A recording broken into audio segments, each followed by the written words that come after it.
Sud Radio, midi 13h, l'affaire dans l'affaire. Bonjour, bienvenue dans la toute nouvelle émission de Sud Radio, l'affaire dans l'affaire. Une émission en partenariat avec la revue Affaires criminelles qui s'intéresse aux grandes affaires qui ont marqué l'histoire du crime ou l'actualité. Alors bonjour à tous les trois, bonjour Jean-Marie Bordry. Bonjour mon cher Stéphane Simon. Bonjour Victor Lefebvre, bonjour rédacteur en chef de la susdite revue Affaires criminelles. Bonjour Adrien Pelletier, conseiller en communication. Chaque semaine, nous allons vous raconter une affaire qui a marqué l'actualité et nous nous interrogeons à chaque fois sur cette affaire. Cette semaine, nous allons vous parler de l'incroyable évasion de Carlos Ghosn. Souvenez-vous, le 29 décembre 2019, le patron de Renault-Nissan disparaît de sa résidence surveillée de Tokyo où il est mis en cause dans 3 affaires de dissimulation de revenus. Il disparaît caché à l'intérieur d'une malle et s'envole bientôt grâce à un jet privé direction la Turquie. Quelques heures plus tard, il atterrit à Beyrouth, au Liban, et c'est cette incroyable évasion qui permet à Carlos Ghosn de se soustraire à la justice japonaise qui avait décidé de faire toute la lumière sur sa gestion et ses revenus aussi exorbitants que dissimulés. Alors, 5 ans après, où en est l'affaire Carlos Ghosn? Qui a été condamné? Que devient-il? Comment cet homme a pu se soustraire à la justice? Et nous n'oublierons pas de méditer non plus sur cet aphorisme de Jean de La Fontaine: selon que vous serez puissant ou misérable, les jugements de cour vous rendront blanc ou noir. Carlos Ghosn, 5 ans après son incroyable évasion du Japon. Nous allons en parler dans un instant avec nos invités. Régis Arnaud, correspondant du Figaro et de Challenge, auteur du Fugitif, les secrets de Carlos Ghosn aux éditions Stock, et Mathieu Suc, journaliste à Mediapart. Mais voici le rappel des faits et c'est Victor Lefebvre qui nous raconte cette incroyable évasion. L'affaire Carlos Ghosn commence véritablement le 19 novembre 2018. Ce jour-là, le puissant président de l'alliance Renault-Nissan-Mitsubishi est arrêté par la police japonaise pour des soupçons d'abus de biens sociaux. Moins d'un mois plus tard, le 10 décembre, l'homme d'affaires franco-libanais et brésilien est inculpé pour avoir dissimulé aux autorités boursières japonaises des revenus perçus en tant que PDG de Nissan entre 2010 et 2015 pour environ 5 milliards de yens, soit 38 millions d'euros. Combien de temps passe-t-il sous les verrous? En réalité, quelques mois seulement, entre décembre 2018 et avril 2019. Le 25 avril 2019, Carlos Ghosn est libéré par la justice japonaise en échange d'une caution de 4 millions d'euros qu'il paye lui-même.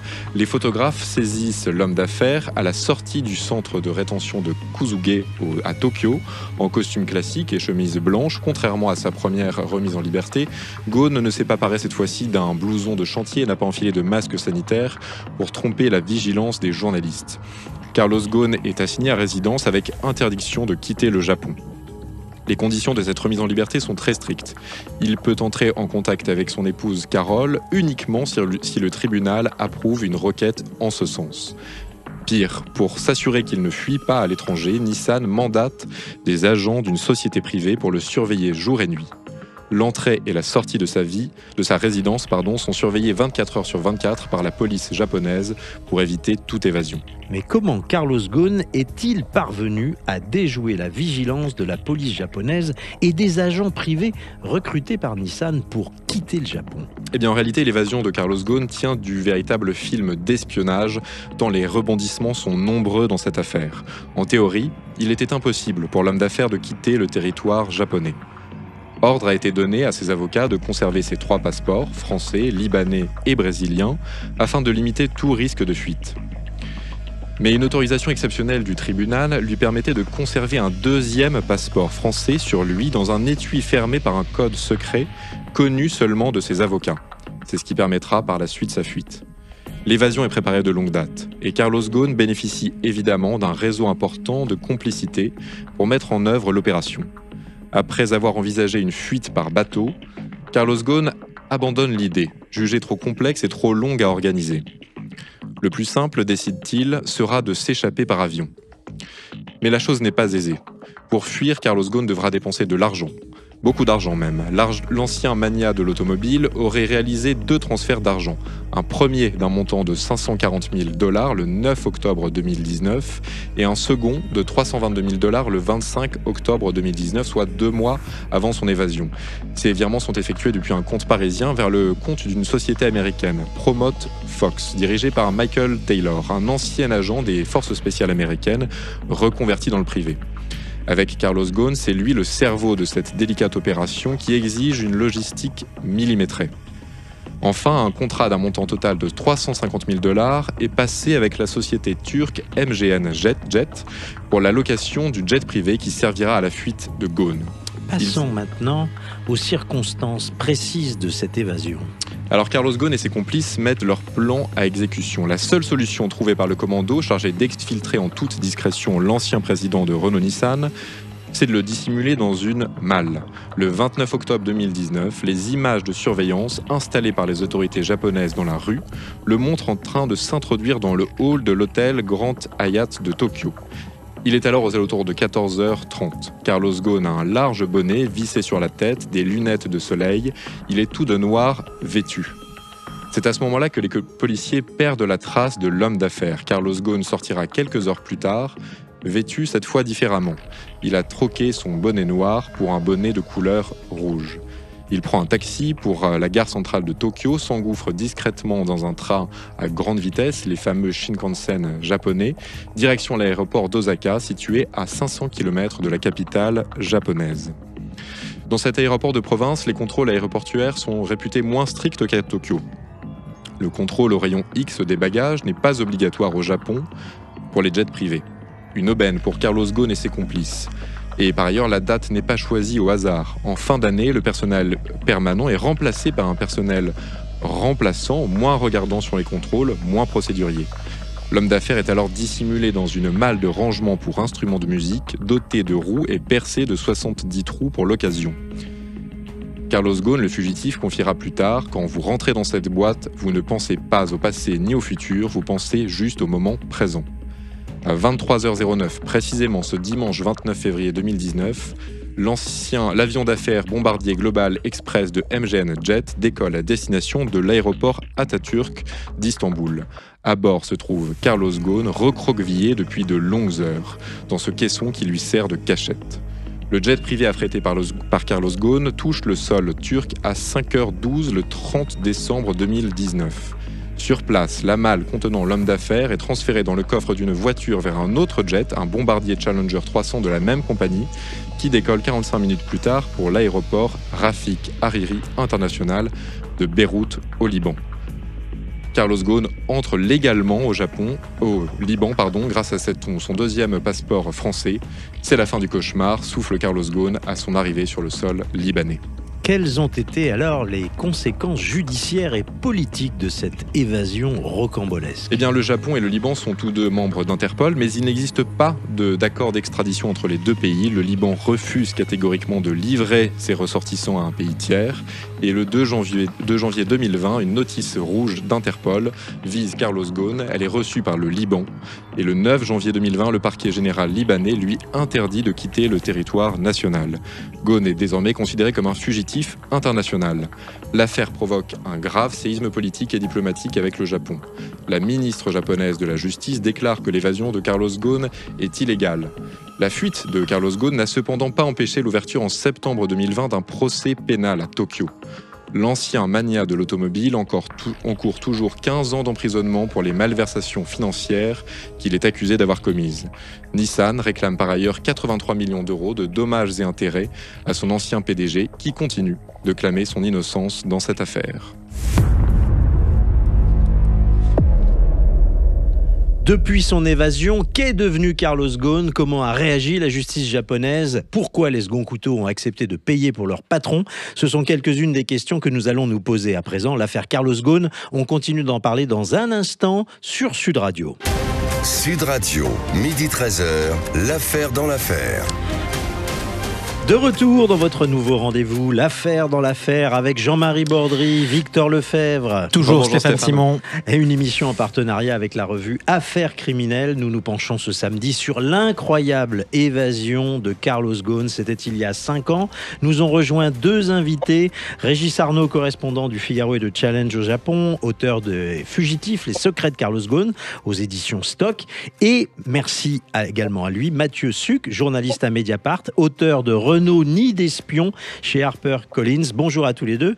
On peut dire qu'on a de la chance puisque vous êtes les 2 principaux connaisseurs de cette affaire. Je voudrais vous demander en guise de préalable, en quoi cette affaire dans sa globalité, elle est tout à fait exceptionnelle. Mathieu Suc, pour commencer.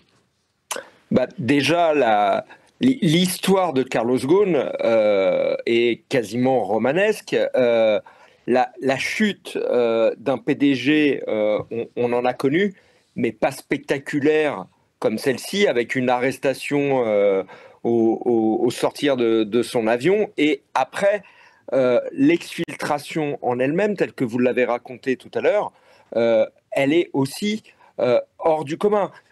Une exfiltration, qu'est-ce que c'est ? C'est l'utilisation normalement d'une violence clandestine de la part d'État, de services de secret de l'État, dans un pays étranger. Et c'est quelque chose qui est violent, qui est dur. Simplement, on comprend quand c'est Israël qui va chercher Eichmann en Argentine, ou quand la France cherche à faire sortir son agent Denis Alex de la DGSE des mains des Chebab en Somalie. On peut comprendre quand c'est un PDG qui utilise à des fins privées des moyens qui sont traditionnellement dévolus à des États pour sortir d'un pays dont on en reparlera certainement. On peut dire tout ce qu'on veut sur le système judiciaire japonais. Le fait est que nous ne sommes pas dans une dictature et que là, nous avons quelqu'un qui utilise des moyens d'un niveau, encore une fois, quasiment étatique pour s'exfiltrer. Donc tout ça fait que cette affaire, à tous ces titres-là, est exceptionnelle. Régis Arnaud. Oui, je dirais, peut-être pour ajouter que c'est exceptionnel par la personnalité et la carrière de Carlos Ghosn. Carlos Ghosn, c'était un peu Monsieur Monde, Monsieur Mondialisation. C'était un patron, je ne sais pas si on s'en rappelle encore, mais qui avait l'aura de... peut-être pas d'un Steve Jobs, mais s'il y avait 20 patrons dans le monde, c'était l'un d'eux.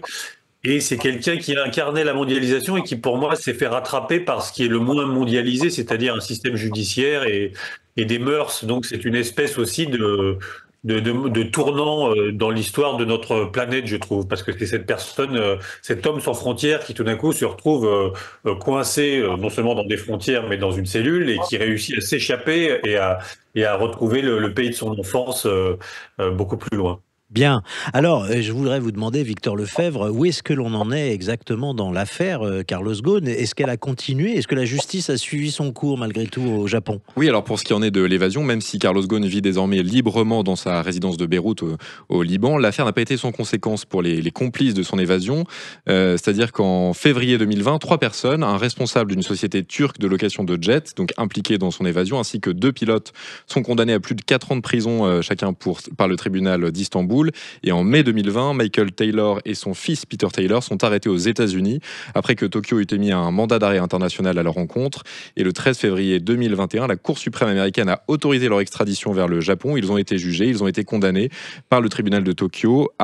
Donc Michael Taylor, 60 ans, à 2 ans de prison, et son fils Peter Taylor, 28 ans, à 1 an et 8 mois de réclusion. Et un autre complice présumé, un citoyen américain d'origine libanaise du nom de Georges-Antoine Zayek, est lui toujours recherché. Alors, Mathieu Suc, on peut dire que dans cette affaire, c'est vraiment les seconds couteaux qui ont payé. Oui, c'est paradoxal. Et par ailleurs, il y a aussi une autre personne, c'est Greg Kelly, qui était un des conseillers de Ghosn et qui va se faire arrêter en même temps que lui au Japon, qui lui n'a pas dérogé à la justice japonaise. Il a été condamné alors à 6 mois de prison avec sursis, ce qui est aussi quand même, quand on voit les peines énoncées, ce qui est aussi la preuve que, encore une fois, il y a plein de choses à dire sur le système judiciaire japonais, mais on n'est pas non plus dans un système hors sol d'une république bananière. Ce ne sont pas non plus des peines exorbitantes. Donc, effectivement, celui qui était suspecté de l'avoir aidé dans les escroqueries qu'impute le Japon à Ghosn payent. Ceux qui, à différentes échelles, l'ont aidé dans sa fuite payent. Et le seul qui n'a pas, qui échappe à tout ça, c'est le principal intéressé. Par ailleurs, je ne sais pas si vous l'avez évoqué, mais il y a aussi une instruction judiciaire en cours en France. La dernière fois où je m'y étais intéressé, ça remonte à quelque temps maintenant, les juges d'instruction refusent de communiquer à la défense de Carlos Ghosn les éléments du dossier parce que lui ne participe pas à l'information judiciaire, donc ils disent vous n'avez pas à savoir ce qui se passe, quoi. Donc voilà, on a quand même quelque chose avec quelqu'un qui se soustrait de toutes parts, c'est-à-dire au Japon, en France, partout. Oui, vous comprenez aussi cette espèce d'inéquité judiciaire, Régis Arnaud, c'est-à-dire que le principal mis en cause a réussi son coup, il s'est substitué il a réussi à s'extraire, à s'exfiltrer de la justice japonaise, et en revanche tous les lampistes derrière en prennent pour jusqu'à 6 mois de prison. Oui, alors il y a aussi vraiment des petits couteaux sur le volet turc de l'évasion qui ont été arrêtés et condamnés par la justice turque à des peines assez sévères, donc qui eux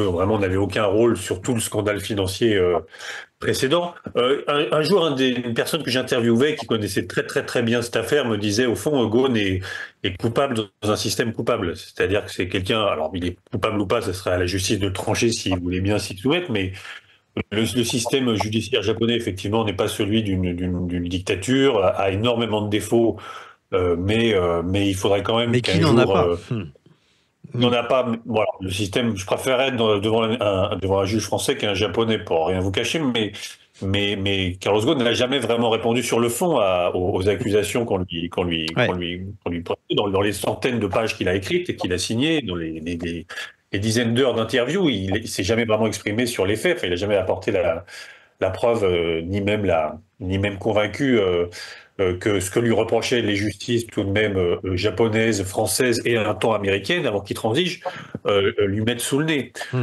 Donc c'est effectivement c'est quelqu'un qui s'est soustrait et qui reste soustrait à plusieurs justices en fait. Oui, alors on peut quand même rappeler, pardonnez-moi, mais que Carlos Ghosn, au moment où il prend la direction de l'Alliance, c'est déjà un PDG le mieux rémunéré du pays au Japon, hein. Il fait partie des rares à gagner plus d'1 milliard de yens par an, c'est-à-dire un peu plus de 7 millions d'euros. Ça, c'est la partie officielle des choses, mais on le soupçonne d'avoir accumulé beaucoup plus que ça, puisqu'on le soupçonnerait d'avoir accumulé pas loin de 100 millions d'euros depuis 2009. Donc en 10 ans, il aurait touché à peu près une dizaine de millions par an. Et ces montants, évidemment, on peut le rappeler, sont jugés de façon absolument terrible au Japon, comme étant parfaitement indécents, puisque la rémunération, on va dire, des plus fortunés patrons japonais dépasse rarement les 3 millions d'euros. Donc être déjà payé 3 fois le prix, ça passe mal. Et par ailleurs, quand on découvre qu'il dissimule beaucoup de dépenses personnelles dans les comptes de Nissan, là, il se fait évidemment honnir par l'opinion japonaise. Mathieu Sucq, vous connaissez ce volet de dissimulation de revenus? Oui, alors je laisserai peut-être Régis Arnaud qui est plus pointu sur ce volet-là. Moi, ce que j'aimerais dire par rapport à ça, c'est que ça vient pas de nulle part et que le volet, et c'est la raison pour laquelle j'ai réactualisé mon livre, parce qu'en fait, mon livre date d'il y a 10 ans et de l'affaire des faux espions de Renault. Vous savez, c'est au cadre qui avait été licencié pour des accusations qui sont avérées complètement erronées. C'est que, en fait, quand Ghosn va être arrêté sur le tarmac de l'aéroport à Tokyo, que je vais commencer à suivre un petit peu l'affaire pour le compte de Mediapart, je vais relire en fait ce que j'avais écrit quelques années plus tôt, et en fait je vais me dire mais tout était déjà connu en France. Ça se trouvait dans mon livre, mais c'était même pas le fait spécialement de mes investigations à moi. C'est-à-dire que il y a eu plein d'articles de journaux et aussi dans mon livre, on expliquait déjà que il y avait ce phénomène de cours qui était pointé au sein de Renault, et le fait il nommait des gens de son entourage, voire de sa famille, à des postes, qu'il utilisait les moyens de Renault pour son entourage, à ses fins personnelles. Et il y a eu tout un tas d'articles, toute une littérature totalement officielle, les petits actionnaires de Renault qui s'énervaient de ne pas savoir la rémunération de Carlos Ghosn à Nissan. Donc en fait, ça fait 10 ans que on soupçonnait des choses, que c'était écrit dans la presse, que certains ministres, faut rappeler aussi que les ministres de l'économie française successifs, de droite comme de gauche, ont eu des problèmes avec Carlos Ghosn, et on n'arrivait pas à savoir tout ça. Et en fait, les accusations japonaises, on verra si un jour il est jugé ce qu'il en sera, mais ce n'est quasiment que l'aboutissement de choses qui étaient déjà sues ou devinées en France depuis 10 ans. Alors, Régis Arnaud, vous pouvez détailler pour les auditeurs de Sud Radio qu'est-ce qu'on reprochait, comment il dissimulait des revenus. C'était souvent des revenus à venir, c'était des revenus qu'il mettait de côté pour une retraite chapeau. C'est bien ça, si j'ai bien compris? Alors, ce qu'on lui reprochait généralement, et de façon, ce que l'opinion publique japonaise notamment lui reprochait, finalement, je crois que Carlos Ghosn, c'est quelqu'un qui tirait le mieux parti de sa situation à la fois française et japonaise. C'est-à-dire qu'il était très bien payé à l'occidental, mais en même temps, dans une entreprise japonaise, les salaires sont bas parce que, en fait, vous coûtez cher à l'entreprise. C'est-à-dire, on ne regarde pas combien gagne le PDG de Toyota, on regarde combien il coûte. Et il a beaucoup d'émoluments, il a un chauffeur, il ne paye pas son loyer, il ne paye pas ce qu'il mange, il ne paye pas ses vacances, etc. Et Carlos Ghosn jouait sur les deux tableaux. Par exemple, son appartement en France, avenue Foch, était payé par Nissan, alors qu'a priori, ça aurait été plutôt Renault. Son appartement au Brésil était payé par Nissan. Son appartement, sa maison au Liban était financée par Nissan. Et donc, il touchait un peu des deux côtés. Il faisait financer son train de vie par Nissan et il touchait un gros salaire que lui versait Nissan, plus son salaire de Renault, en arguant du fait qu'étant occidental, il devait être payé comme un occidental. Et à cela s'ajoutaient effectivement des avantages qu'il touchait lui-même, par exemple la fameuse soirée à Versailles, alors que Renault était sponsor de Versailles. Vous parliez à d'autres patrons de boîtes similaires, ils vous disaient jamais, pas si une grosse entreprise finance le Louvre, le PDG de la même entreprise va pas payer son anniversaire au Louvre. C'est un mélange des genres. Ouais, c'est un mélange des genres. C'est une vraie faute, plus qu'une faute. Hein, c'est plus qu'une faute déontologique. C'est peut-être d'abus de bien social, c'est peut-être autre chose, mais en tout cas, c'est pas quelque chose qui est ordinaire et qui aurait dû être aller, comme le disait Mathieu, depuis très longtemps. Après, on lui reproche des faits plus sérieux, comme on appelle la route d'Oman, c'est-à-dire tout d'un coup le versement à un distributeur au Moyen-Orient d'automobile de primes qui ensuite termine ailleurs dans d'autres avantages. En fait, il y a toute une collection, il y a toute une collection de fautes, de dissimulation de revenus, d'avantages qui sont distribués. On va y revenir dans un instant, et on va revenir aussi dans un instant sur l'opinion publique japonaise. Comment elle a accueilli la nouvelle de son évasion dans ce pays de l'honneur. Ça a été un véritable choc, et nous nous demanderons évidemment si Carlos Ghosn pourrait être un jour rattrapé par la justice. On en parle avec nos invités dans un instant sur Sud Radio. Sud Radio, midi 13h, l'affaire dans l'affaire. De retour dans votre nouveau rendez-vous, l'affaire dans l'affaire, avec Jean-Marie Bordry, toujours Victor dans la malle. Lefebvre. Bonjour Stéphane. Toujours dans la malle. Nous parlons ce matin de l'incroyable évasion de Carlos Ghosn. C'était il y a 5 ans. Avec nous sont réunis Régis Arnaud, correspondant du Figaro et Challenge au Japon, auteur de Le Fugitif, les secrets de Carlos Ghosn aux éditions Stock. Et puis, à propos d'auteurs, Mathieu Suc, journaliste à Mediapart, auteur de Renault, nid d'espion chez HarperCollins. Alors, je disais à l'instant que ça a été un véritable choc pour l'opinion publique japonaise, puisque dans ce pays qui est une civilisation de l'honneur, on ne part pas caché dans une malle. On part la tête haute, ou on ne part pas et on affronte son destin. Et évidemment, Régis Arnaud, ça a été une stupeur pour les Japonais d'apprendre que Carlos Ghosn avait fait faux bond à la justice. Oui, c'était quelque chose qui était proprement inimaginable pour tout le monde, enfin du kidam de la rue au même juge chargé de chargé de la procédure, parce que moi je me rappelle avoir interviewé l'avocat de Greg Kelly et lui avoir demandé mais où était le passeport de Greg Kelly, et il m'avait répondu il est dans une pochette que lui possède, que lui a en sa possession, et moi j'ai une clé. Quand il a besoin de son passeport, il ouvre la pochette et il sort le passeport. Et donc je lui ai dit mais alors il peut s'échapper puisqu'il a son passeport sur lui, il lui suffit de découper la pochette et de partir. Et l'avocat avait jamais pensé à ça. Et vous savez, les Japonais sont très prévoyants, mais ils sont tellement prévoyants parfois dans les détails qu'ils oublient un peu la big picture. Et donc, imaginer qu'ils puissent s'enfuir, ce que n'aurait jamais fait un Japonais, simplement parce qu'un Japonais, son univers est au Japon. En général, il ne vit pas à l'étranger, il n'a pas de double nationalité, souvent il n'a pas de passeport. Donc cette éventualité-là, ils ne l'avaient jamais, jamais au grand jamais envisagé. Donc ils ont été plus stupéfaits que vexés, parce que en fait, quand il est parti, ici pour eux, il signait un peu son crime. Pour eux, c'était un aveu de culpabilité. C'était pas, il avait peu de soutien dans l'opinion qui disait il a rien fait, c'est pour ça qu'il s'en va. Ouais. Alors, sauf qu'on parle précisément de la déchéance de l'image de Carlos Ghosn au Japon dans l'opinion publique, mais quelques années auparavant, il était très populaire. C'était l'homme qui avait sauvé Nissan, alors que Nissan était au bord de la faillite. C'était l'étranger qui arrive avec Renault et qui remet le fleuron japonais sur les rails. On a même fait des bandes dessinées, je me rappelle très bien, on les montrait à la télé française, où on racontait Carlos Ghosn, sa vie, son œuvre en majesté. Qu'est-ce que vous en pensez? Ouais. Alors, si je peux me permettre, là-dessus aussi, c'est tout à fait vrai. Enfin, il était considéré comme un dieu vivant au départ, parce qu'il relance avec succès, et ça on ne peut pas lui enlever d'avoir sauvé Nissan. Simplement, pareil, dans la première version de mon livre, donc en 2012, on pointait déjà, j'avais eu des échanges de mails de salariés, y compris de Nissan, où en fait, notamment, il y avait un Américain, j'oublie le nom là au moment où je vous parle, mais haut placé, et qui disait mais c'est ça Carlos Ghosn, et des gens étaient très déçus, et Shiga, qui était le numéro 2 à l'époque de Nissan, commençait à se renseigner. On est entre 2010 et 2012, sur l'hypothèse de renverser Ghosn et de prendre le pouvoir.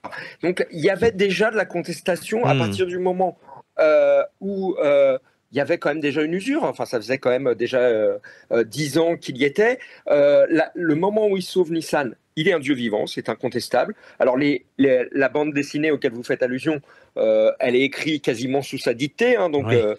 C'est à sa gloire. Hein, c'est un plan com.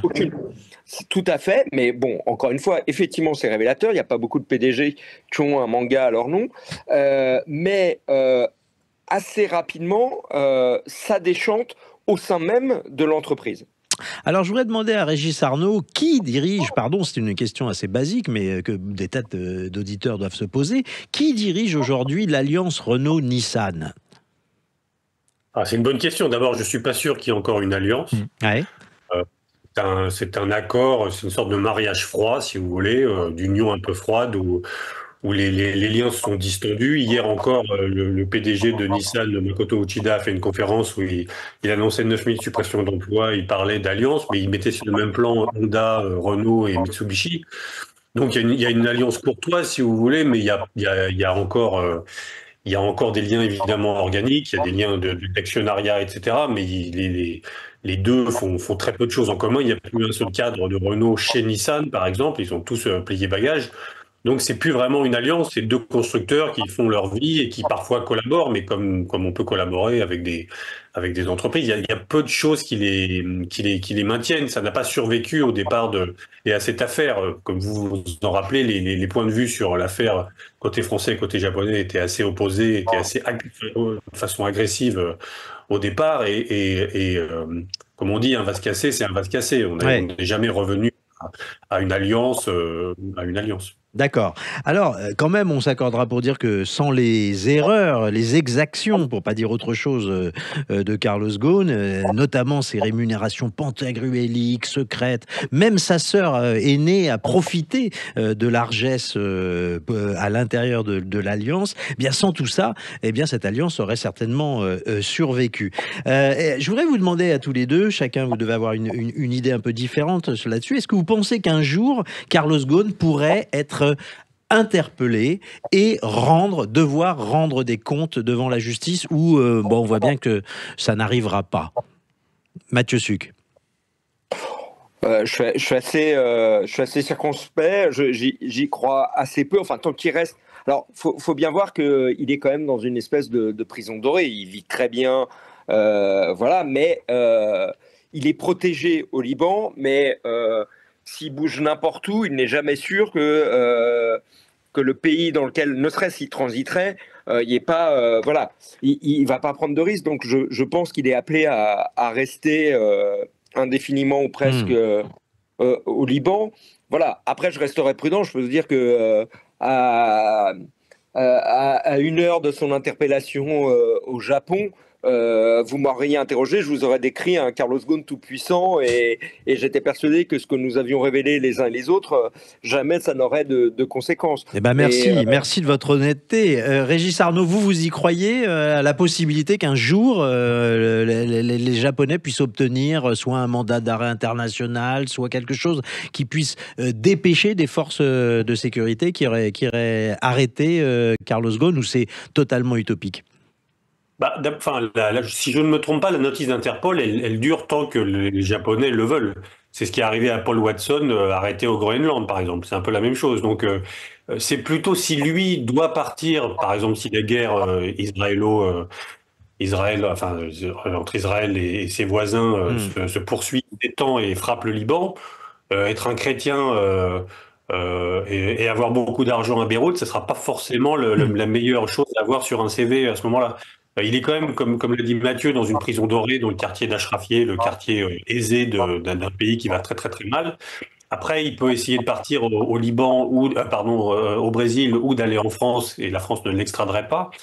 Mais comme le dit Mathieu, s'il pose un pied ailleurs, encore une fois, l'exemple de Paul Watson est très éclairant à cet égard. Et il a une très forte chance d'être renvoyé au Japon, ce qu'il a dit plusieurs fois qu'il ne supporterait pas. Alors, qu'est-ce qu'il risquait s'il revenait en France un jour, ou s'il était interpellé en France? Qu'est-ce qu'il risquerait en France au regard de la justice française?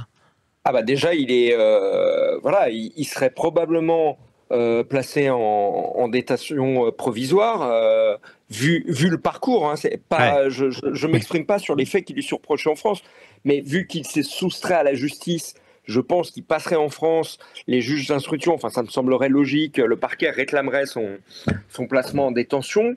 Après, est-ce qu'il l'aurait ou pas, je ne sais pas. Bon, après, on est sur du délit financier, hein, donc ce ne sont pas non plus, il est primo-délinquant, ce ne sont pas forcément, alors j'ai pas en tête là les préventions qu'il est surreprochées et les peines encourues. Voilà, c'est moins de 10 ans. Voilà, on est dans du domaine correctionnel, hein, ce n'est pas des passibles de cour d'assises. Mais on voit bien que, vu son passif, son état d'esprit, et non, mais même son état d'esprit et la certaine idée qu'il a de lui-même et de sa grandeur, je ne sais pas ce qu'en pense Régis, mais je l'imagine assez peu.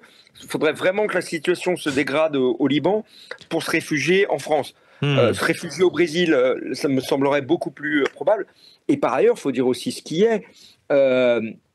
Moi, j'ai toujours rêvé de mettre la main sur son agenda, parce que, en fait, on regarde toutes les crises de Renault. Il n'est jamais présent, toutes les crises qui ont cerné son mandat, il n'est jamais présent sur les lieux de ses entreprises. Il est tout le temps au Liban ou au Brésil. Mais en fait, il est assez peu souvent en France, et assez peu même à Tokyo, en tout cas sur les dernières années. D'accord. Alors dans un instant, on va revenir sur l'affaire Ghosn et la manière dont la presse en a parlé, comment la fiction Netflix notamment s'est emparée de cette affaire, avec Adrien Pelletier, spécialiste en communication. On se retrouve avec vous dans un instant sur Sud Radio. Sud Radio, midi 13h, l'affaire dans l'affaire. Retour dans l'affaire, 4e partie, une émission en partenariat avec la revue Affaires criminelles, la revue de Max Skies, le youtubeur 2 millions d'abonnés. Nous sommes en compagnie de Jean-Marie Bordry. Toujours Stéphane Simon. De Victor Lefebvre, le rédacteur en Stéphane. chef de la susdite revue. Merci d'être là. Merci d'être là également Régis Arnaud. Vous êtes au Japon, correspondant du Figaro et de Challenge. On est également avec Mathieu Suc, journaliste à Mediapart. Tous les deux sont auteurs de livres passionnants sur l'affaire Carlos Ghosn et sur Renault. Nous nous penchons donc ce samedi sur l'incroyable évasion de Carlos Ghosn. C'était il y a 5 ans. Alors, nous a rejoint Adrien Pelletier, conseiller en communication, spécialiste des stratégies et de la veille média. Quel regard les médias et les commentateurs de l'actualité ont-ils posé sur cette affaire rocambolesque ? Alors, depuis la première arrestation de Carlos Ghosn en novembre 2018, le traitement médiatique a été celui d'une affaire d'État au pluriel, avec cette toile de fond qu'est l'Alliance Renault-Nissan, donc avec ces deux parties qui sont le Japon, la France, mais aussi différents pays pour les questions d'extradition, d'accords d'extradition, notamment le Liban, dont il est citoyen et où il est toujours réfugié depuis. Donc il y a eu cet aspect qui a dépassé largement l'affaire de fraude fiscale, déjà parce que c'était un patron connu, un grand patron, le patron du premier groupe automobile mondial à l'époque, mais aussi parce que les faits ont été extrêmement romanesques. Et à titre d'exemple, ils ont généré, depuis 5 ans, 60 000 retombées médias, ce qui est le double d'une affaire comme l'affaire Kerviel, qui était déjà sans précédent à l'époque. 60 000 retombées médias, 60 000 articles, posts, Exactement. etc. sur les réseaux sociaux. Non, uniquement dans la médias. presse. Uniquement médias. articles, Ah oui, d'accord. émissions, Ah oui, c'est citations. considérable. Donc c'est énorme. C'est des affaires sans précédent comme l'affaire Kerviel et le détournement de 5 milliards d'euros à la Société Générale, a suscité la moitié moins. Mmh. Donc on voit quand même l'engouement qu'il y a eu pour déjà le personnage de Carlos Ghosn et ces faits fabuleux qui continuent encore de fasciner l'opinion publique, notamment là dernièrement pendant les JO, par exemple. Au lendemain de la cérémonie des JO, 6000 posts sur les réseaux sociaux ont fait leur apparition et ont cité Carlos Ghosn, ironisant sur la fameuse malle. Sur la malle Vuitton qu'il y Exactement. avait lors de la cérémonie d'ouverture. Tout le monde se demandait, effectivement, ça avait fait le buzz. S'il n'y a pas Carlos Ghosn à il l'intérieur. était dedans. Voilà, donc C'est dire si ça a chacun y allait marqué sur un la petit culture commentaire sur les réseaux populaire. sociaux, voilà, donc, Ouais. toujours d'actualité. Alors, sa notoriété, évidemment, et ses fonctions ont amplifié la fascination de l'opinion pour Carlos Ghosn, mais c'est pas un fugitif banal, évidemment. Hein. Non, effectivement. Alors, il y a eu le relais massif des images, notamment de Carlos Ghosn à l'arrière des voitures de police, sortant déguisé en ouvrier, pareil, qui s'est transformé en véritable mème sur les réseaux sociaux, un phénomène. On contribue aussi à créer une sorte de légende, presque de personnage de culture populaire, alors qu'il n'était jusque-là qu'une star de l'entrepreneuriat, en fait. Donc il y a eu effectivement... Il était jusqu'alors le cost killer et c'était vraiment devenu maintenant le héros d'un fugitif. roman d'espionnage. Exactement. Ouais. Et alors c'était un traitement qui était, pour son entourage, considéré comme brutal. Il le faisait savoir par la voix de ses avocats dès le départ, d'ailleurs, dès l'arrestation. Mais d'autres lui reprochaient justement un traitement de faveur de certains médias. On se souvient notamment de Léa Salamé. Exactement. Première interview qu'il donne chez lui à Beyrouth pour France Télé, où là, il y a eu un déchaînement contre Léa Salamé, qui avait été accusée d'être beaucoup trop complaisante à l'égard de Carlos Ghosn. Donc il y a eu ces deux jugements qui s'opposaient. On peut dire quand même que c'est lui l'artisan de sa propre campagne de communication.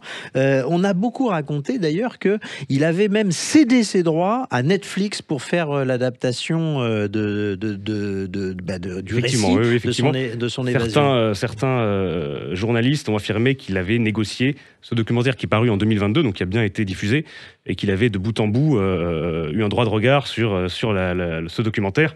Mais c'est pas la seule occurrence.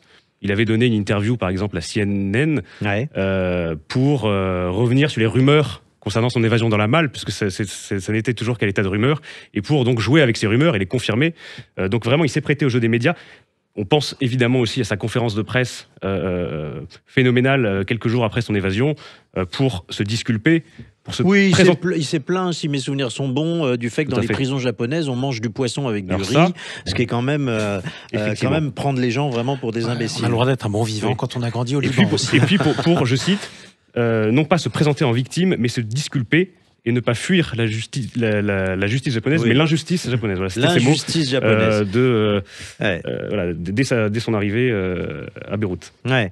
Alors, je voudrais profiter de nos deux invités qui connaissent évidemment bien ce dossier pour leur demander si, quelque part, finalement, entre l'injustice japonaise ou la justice japonaise, comment vous concluriez? C'est-à-dire que vous pensez que Carlos Ghosn, in fine, a essayé de rouler tout le monde dans la farine jusqu'au bout, ou est-ce qu'il faut quand même lui laisser un petit doute sur cette espèce de revanche que Nissan aurait pris sur Renault? Est-ce que sincèrement, ça peut tenir la route, Régis Arnaud, cette théorie qu'il a essayé de développer dans sa conférence de presse? En tout cas, rien ne le... On peut dire beaucoup de choses, si vous voulez, il ne cesse de les dire. On peut dire que le système japonais est imparfait, on peut dire que la défense a très peu de droits et ne sert qu'à, en gros, à combler à panser les plaies. On peut dire énormément de choses. On peut dire que les charges n'étaient peut-être pas les plus dures et les plus sûres. Sur lui, la thèse d'un complot Renault-Nissan, une source m'avait dit c'est un complot contre un coupable. Il arrive que les gens qui tombent par un complot soient coupables. Oui, c'est vrai. Enfin, voilà. Est-ce que moi la thèse du complot, enfin je l'ai jamais vue, je l'ai jamais pensé. Après, est-ce que l'accusation a été gauche? Oui. Est-ce qu'il a répondu? Jamais vraiment. Donc non, il faudrait que lui-même s'exprime et réponde aux recherches qu'il doit affronter. Et puis après, on pourrait conclure. Mais l'idée du complot, non. Mathieu Sucre, vous trouvez que vos confrères ont été un peu tendres avec Carlos Ghosn? Juste le petit complément par rapport à ce que disait Régis. Il y a un coupable qui a été condamné, qu'on a oublié de citer tout à l'heure dans notre énumération, c'est l'entreprise Nissan. C'est le procès de Greg Kelly. Nissan est condamné aussi, c'est-à-dire pour les turpitudes reprochées à Carlos Ghosn. Nissan, en les dénonçant, avoue ses propres fautes. Donc ça atténue aussi l'hypothèse du complot. Et oui, sur certains médias, notamment en France, il y a un problème avec Carlos Ghosn. Je l'avais détaillé dans mon livre. Au moment des précédentes affaires, c'est-à-dire la vague de suicides au Technocentre ou l'affaire des faux espions, pareil, en produisant des pièces, Carlos Ghosn, il y avait le service de communication de Renault, mais il employait aussi des boîtes de communication privées à son usage unique, c'est-à-dire pas pour le bénéfice de Renault, mais pour le sien, pour le sauver. Et on voyait les plans de com de ces gens qui travaillaient pour lui, avec une espèce de syllogisme que je vais vous résumer, qui était en gros, Carlos Ghosn est un dieu vivant au Japon, on a vu ce qu'il en était sur la durée, Renault, Nissan est la vache à lait de Renault, et donc la conclusion, si on se sépare de Carlos Ghosn, si la France se sépare de Carlos Ghosn, Nissan quittera l'alliance et Renault s'effondrera. Et donc, il a toujours joué là-dessus. Il a toujours joué sur la communication auprès de certains médias trop complaisants qui voyaient effectivement l'espèce de dieu vivant au Japon, et donc forcément, c'était le grand PDG. Et ça l'a protégé pendant une dizaine d'années. Et à mon sens, j'ai retrouvé au moment de cette crise ce qu'on avait connu auparavant. Merci beaucoup, merci de vos éclairages à tous les deux. Merci Régis Arnaud, correspondant du Figaro, dont je rappelle que vous avez écrit Le Fugitif, les secrets de Carlos Ghosn aux éditions Stock. Merci à Mathieu Sucre, et je rappelle son livre également, Renault, nid d'espion, chez HarperCollins. Merci d'avoir été avec nous. Merci Adrien Pelletier, conseiller en communication, d'être venu. Vous pouvez revoir notre émission sur la chaîne YouTube de Sud Radio. La semaine prochaine, on se retrouve pour un nouveau numéro de l'affaire dans l'affaire. Tout de suite, Alain Marty nous emmène sur les routes des